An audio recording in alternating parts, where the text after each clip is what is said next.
Okay. So Lamed Gimel, Amud Aleph. We said before a statement from Rabbi Yehuda Shmuel. So two statements from Rabbi Yehuda Shmuel. Three statements from Rabbi Yehuda Shmuel earlier. In regarding the laws of mezuzah. Now we have another statement.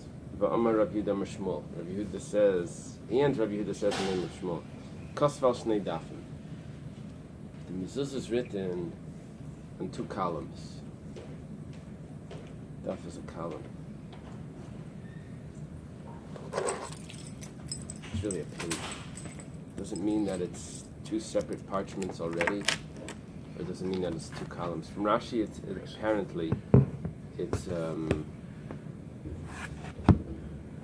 two columns. So we'll see shortly. So if you write the mezuzah on two columns, psula. Morning. Meisvei. There's a question. Kasval shnei dafim v'nika b'shnei sifim psula. If you write it on two columns, you put it on two doorposts. So it's puzzle. Now it sounds like, what's the problem here? You divided it in half.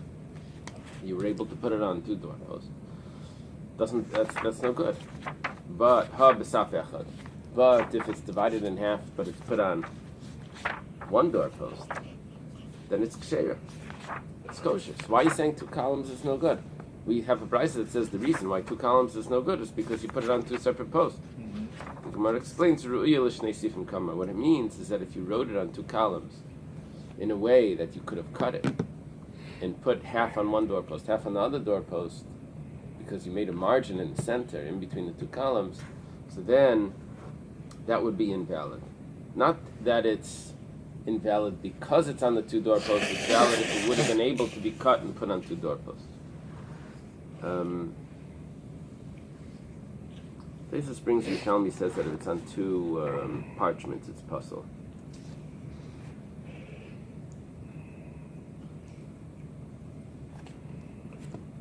Not so clear, according to Rashi, that it's all put on one parchment.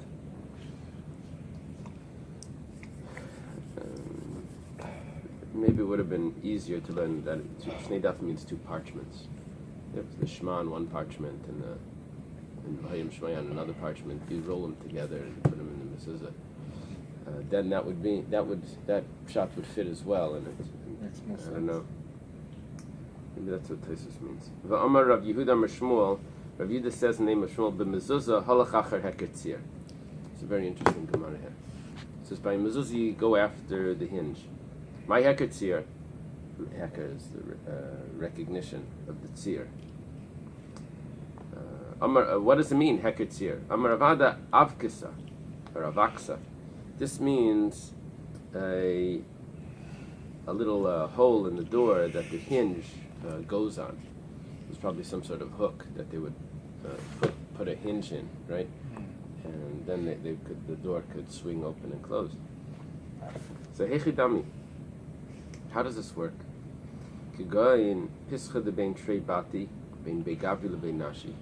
Let's say you have a house that has a women's section and it has a men's section.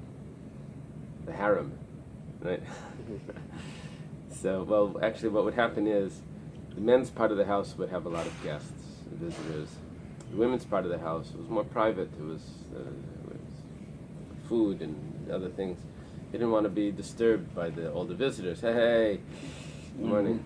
So, each one has a door. Yeah. Each one has a door.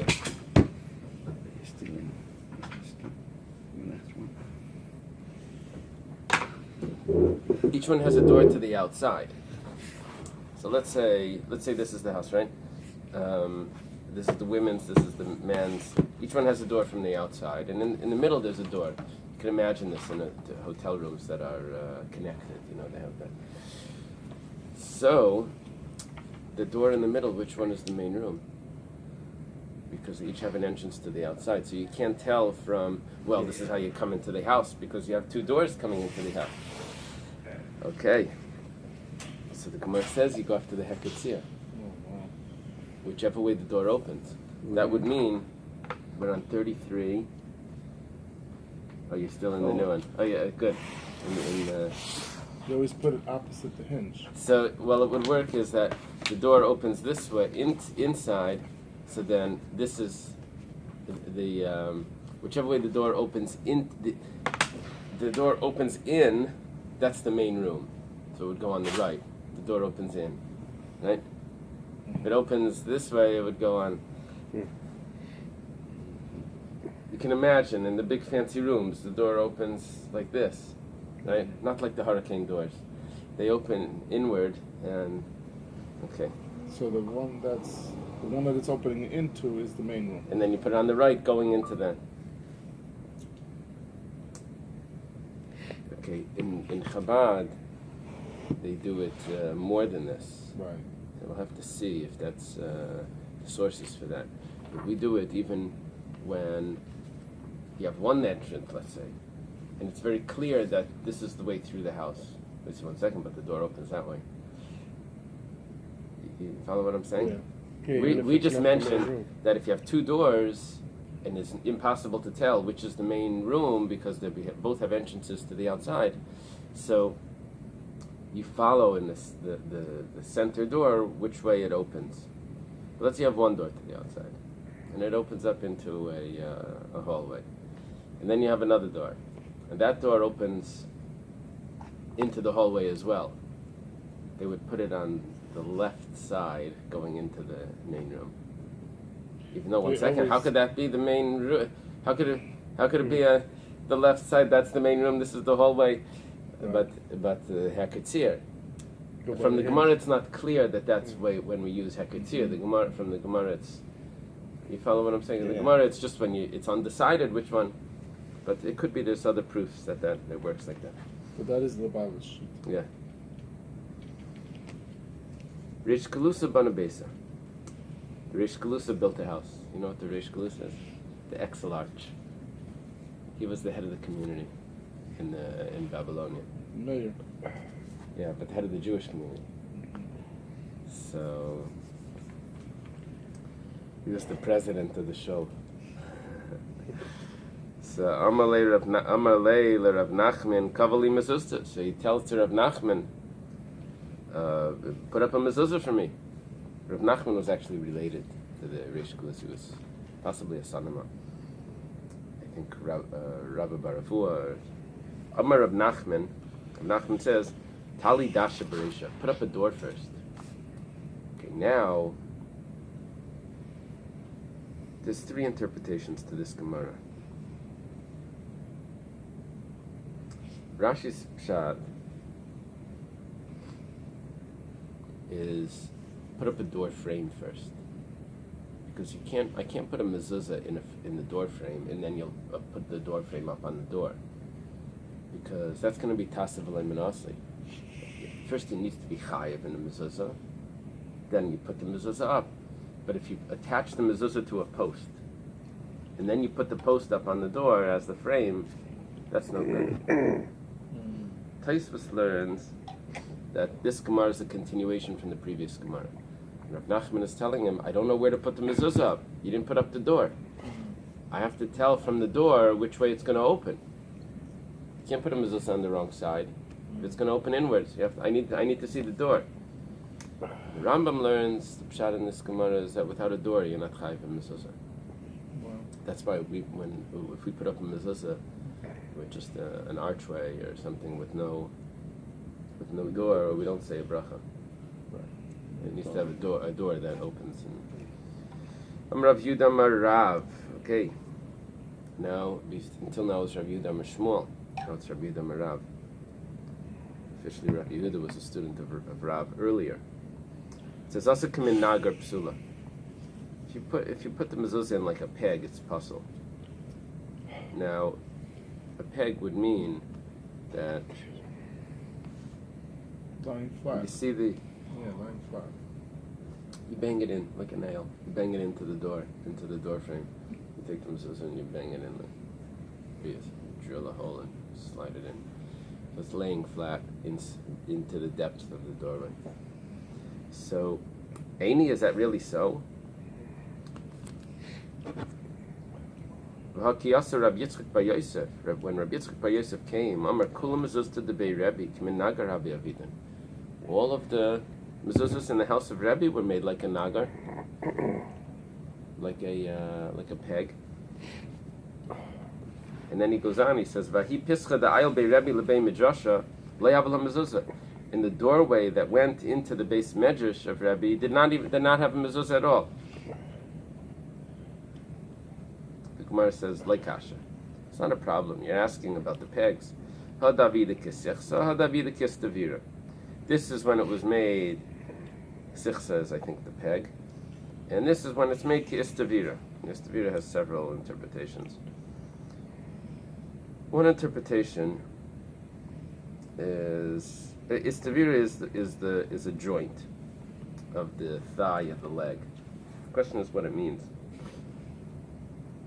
One interpretation is that it means it was standing up straight. It was like a peg, but it was a peg that was straight. That is, if you bang it down, sort of. But it's like it was a joint with the thigh. It hits the leg, which was, I guess, it goes down the lower leg, I guess. They translate as an ankle. Hashaik v'haregel. Maybe, because regel could mean the actual foot itself. The shaik, usually the shaik is up here, not the lower leg, right? Okay. Another interpretation is that it was actually bent.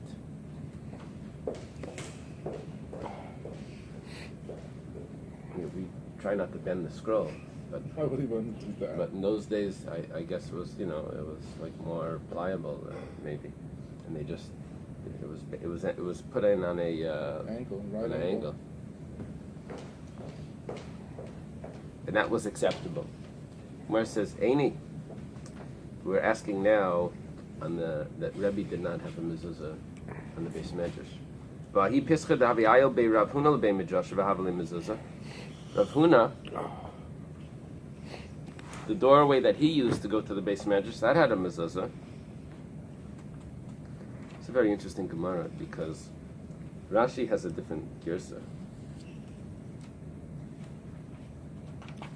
than Tosfos. Tosfos says, Bei Rav Huna, the house of Rav Huna.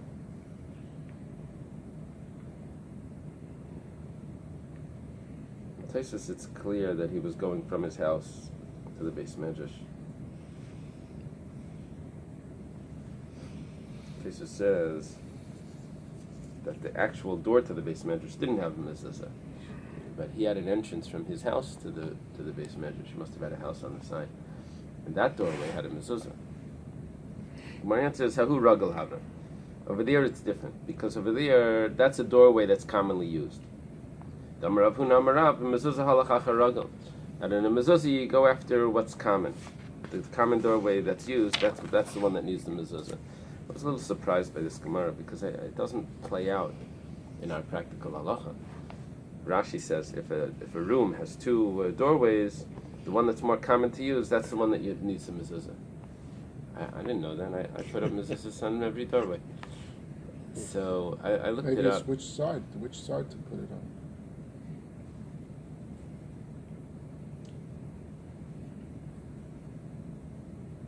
No.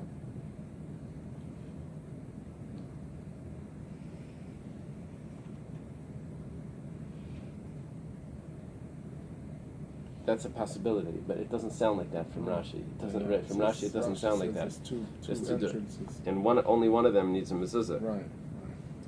So I looked it up. It turns out that it's actually talking about a base medrash, as our Gemara is talking about. In Shulchan Aruch it is brought down that if a base medrash has two doorways, the only one that needs a mezuzah is the one that's more commonly used. And another shot over here is that this was because it was this was going from his house. That could be different if it goes from his house to the base medrash. Were other people using it? Or was just he using it?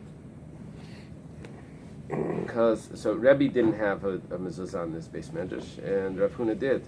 We're saying that the difference is because this was common for other people to use, I guess, or maybe it was because it was from his house. Amar Rab Zera, Amar Rav Masna, Amar Shmuel. Now we have Rab Zera, and the name of Rav Masna, the name of Shmuel. It says mitzvah la'anicha b'tchila shlish elyon.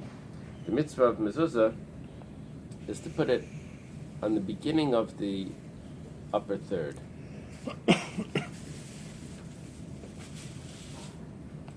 Beginning of the upper third. So if you have a doorway, you would have to divide the doorway into thirds, right? And the beginning of the upper third, that's where the mezuzah would go. This is in the name of Shmuel. Rav Huna Magbia min hakarka tefach, marchika min hakara tefach. He says you can't put the mezuzah within a tefach of the ground. Tefach is 4 inches, like this. And you can't put it within a tefach of the top of the doorway. However, v'chol pesach kulei kasher lemezuzah. However, the whole doorway is kasher for a mezuzah. Okay, now we have two opinions here. One opinion says you put it on the bottom part of the top third of the door. The other opinion says the whole doorway is fine, just not the bottom tefach, not the top third. Gemara asks Meisvei. There's a contradiction. There's a question here. It says Magbia. No, it's not a contradiction. It's just a question. Magbia min hakarka tefach. You have to raise it off the ground 1 tefach. Marchik min hakara tefach, and you have to remove it from the ceiling, from the beam, the lentil, 1 tefach. V'chol pesach kulei kasher lemezuzah. But the whole doorway is fine. That's no problem. This is Rabbi Yehuda. This is the opinion of Rabbi Yehuda, which, by the way, that fits perfectly with Rav Huna. That's what Rav Huna said. Rav Yehuda is a Tana. The statements before were made by Amiran. It was made by Shmuel and by Rav Huna. Shmuel is a contemporary of Rav, and Rav Huna is a student of Rav.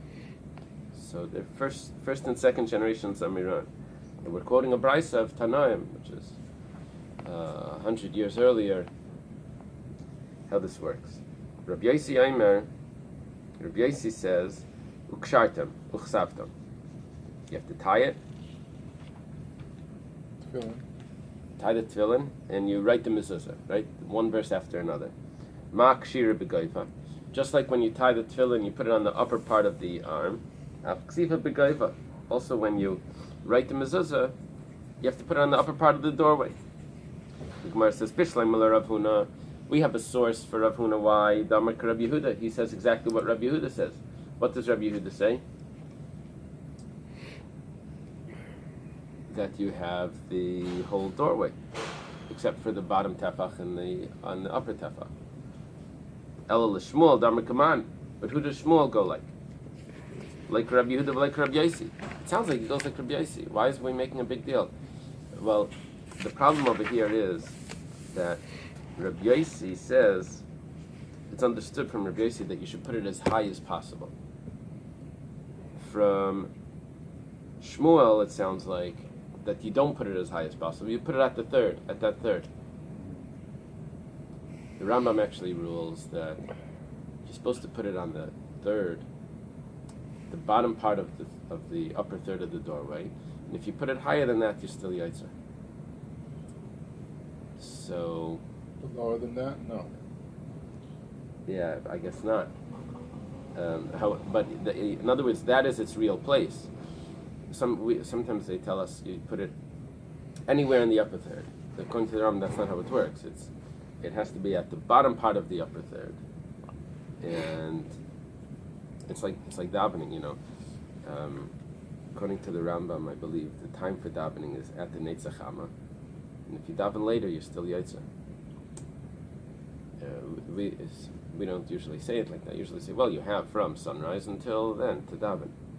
It's not like it's not like a b'diavad that's not the time. And no, you have a whole window of time. See, according to the Rambam, you don't have a whole window there to put the mezuzah. You have, that's where it's supposed to be, and that's what it sounds like here.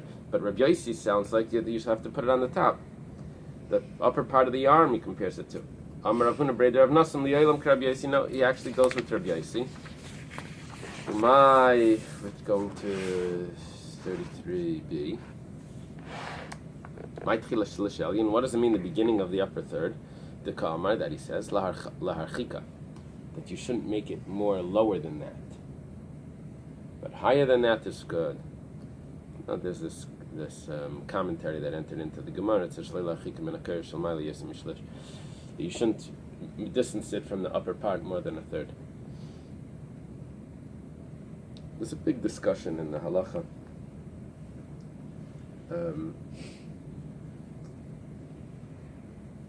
See, according to the Gemara's answer, you really have the whole upper third to do it, not like the Rambam says.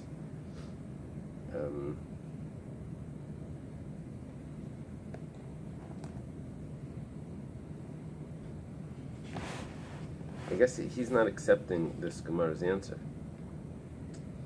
He's accepting just Shmuel directly. Like Shmuel says, you put it on the lower part of the upper third, right? You're supposed to put it. That's what you would.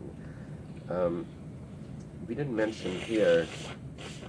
What about the upper tefach, the top tefach? When you divide the doorway into thirds, do you count that tefach as part of it? I didn't mention that either. I guess you do count the tefach, and then you just don't use it, right? You count, you do it. Or else, doesn't really make a difference because you're taking a tefach off the top and a tefach off the bottom, so... will it make a difference? It's pretty much the same, but it still would make a difference, right? It would be a little bit. Right. Me off by third tefach. Okay, big discussion. Every piece over here is like a big discussion, and any question that we have is probably was a question that the Rishonim had to deal with. That's the general rule. If you don't understand it, there's probably two opinions, and each one says. Amar Rava. Mitzvah la'nicha b'tefach hasamach l'rishus harabim. Mitzvah to put it on the tefach that's closest to the outside. You had this before. My timer. What's the reason? Rabbanan amri kadesh yifka b'mezuzah miyad. Rabbanan say that you should touch the mezuzah immediately when you're entering.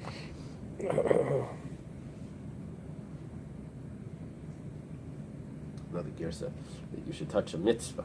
You should reach a mitzvah right away. Rab Chanina misura imer kiheche desinterate. Rab Chanina from Surah says that you should be guarded, because you want to guard the house. The house. And you have to guard the most outer part of the doorway, right? That way you're more protected.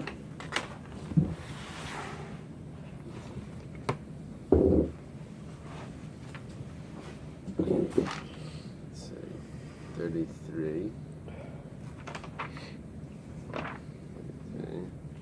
We're now on B. Yeah, right here. Amar Rab Chanina. Rab Chanina says, come and see, that the way of Hashem is not the way of man, of flesh and blood. Midas basar v'dam, like flesh and blood. Melech yeshiv mi b'pnim, the king sits on the inside. Va'am mishamer ma'aseh mi b'chutz, the nation protects him from the outside. Midas HaKadosh Baruch Hu ein king. The way of Hashem is different. Avadav yeshiv mi b'pnim, the servants are on the inside. V'hu mishamer mi b'chutz, and Hashem is from the outside. Shneimar Hashem shemerecha. It says in the pasuk that Hashem protects you. Hashem tzilcha. Hashem is your shield or shadow. Al yad yaminecha, on your right hand. There's a big discussion here. You know who used this? Umkelis used this to convert the soldiers. Remember, his uncle told him told the soldiers not to talk to him because he converted the first group of soldiers. And so he put his hand on them and said, "What are you doing?" So he said, "Well, our religion is different.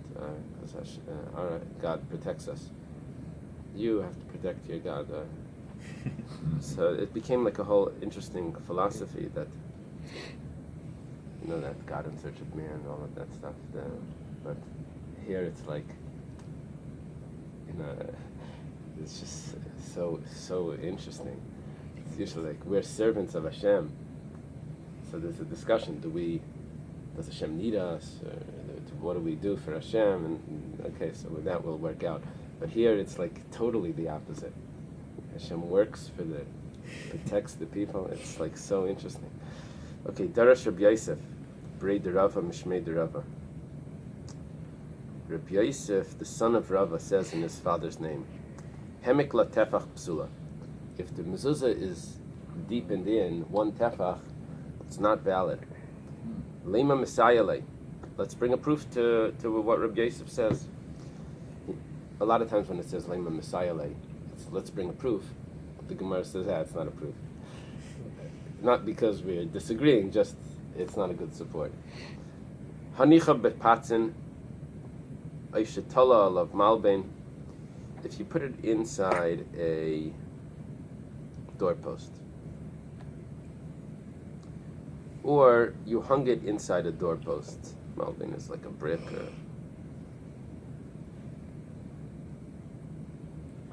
You added bricks to the doorpost, like you filled it in a bit. Im yesham tefach, tzarich mezuzah acheres. It's a problem. It's too deep. You made a more narrow doorway, so the mezuzah is left a tefach removed from the doorway.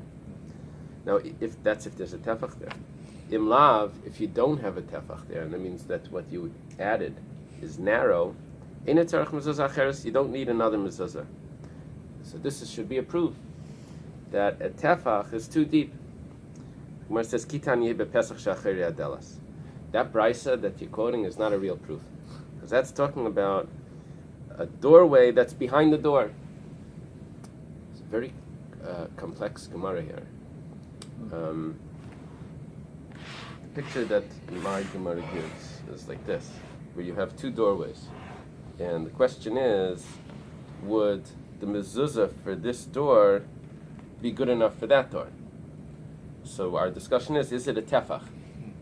If the frame is a tefach, then it's not going to be valid, because it's too thick. You need another mezuzah.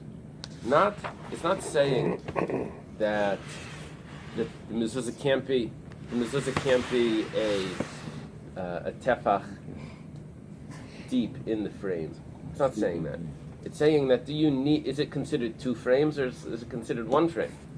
Because if it's one tefach thick, then it's considered two separate frames.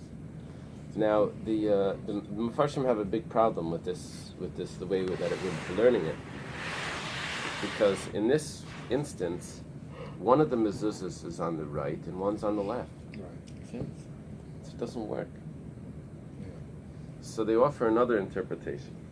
The other interpretation is here, that here you can get two mezuzahs, because that doorway, you see over here you have two rooms, and this doorway going into that small room, it would also be on the right. Going in here is on the right. You follow that? I can get one mezuzah, both of them on the right. So that's a better interpretation. That fits. You follow that? I can get two. Where's the doorway? Oh, I see. I can get them both on the right. Over here, I got it.